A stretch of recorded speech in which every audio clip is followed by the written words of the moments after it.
বস্তাপতা রাজনীতি আর ফিরিয়ে আনতে চাই না। নতুন বাংলাদেশ আমরা দেখতে চাই। বাংলাদেশে নতুন রাজনীতির উত্থান চাই। ইতিমধ্যে এই রায় যুব সমাজ দিয়ে দিয়েছে, বারবার 12 তারিখ ফিরে আসবে না।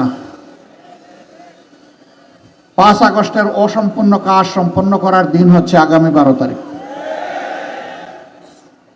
5 আগস্ট যে আকাঙ্ক্ষা নিয়ে রক্ত দিয়েছিল আমাদের সন্তানেরা, ভাইয়েরা, বোনেরা, রক্তের ঋণ পরিশোধ করার দিন হলো 12 তারিখ।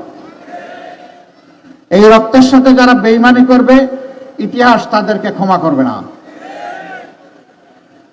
সারা বাংলাদেশ এখন জেগে উঠেছে। তরুণ যুবকেরা তাদের দৃষ্টিভঙ্গি জানিয়ে দিয়েছে। তারা বলে দিয়েছে, আমরা পুরনো বন্দোবস্তে আর নাই। বস্তাপতা রাজনীতি আর ফিরিয়ে আনতে চাই না। নতুন বাংলাদেশ আমরা দেখতে চাই। বাংলাদেশে নতুন রাজনীতির উত্থান চাই। ইতিমধ্যে এই রায় যুব সমাজ দিয়ে দিয়েছে। এখন জনগণের দায়িত্ব, আগামী 12 তারিখ জনগণ ইনশাল্লাহ সেই রায় দেবে। সিম্পল দাবি, উই ওয়ান্ট জাস্টিস।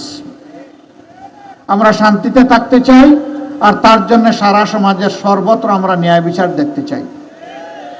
এটাই তারা বলেছিল। এখন ন্যায় বিচার এটা নির্বাসনে।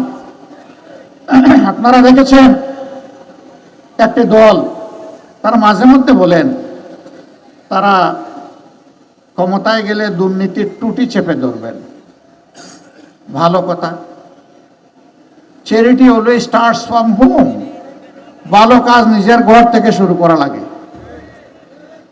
তাইলে যে 59 জন ভয়াবহ ঋণ খেলাপি, ঋণ ব্যাংক ডাকাত, এদেরকে আপনারা মনোনয়ন দিলেন কেন? এদেরকে বগলের নিচে আশ্রয় দিয়ে এমপি বানিয়ে আপনারা করবেন দুর্নীতি দমন। এগুলা শুনলে পেঁচায়ও হাসবে।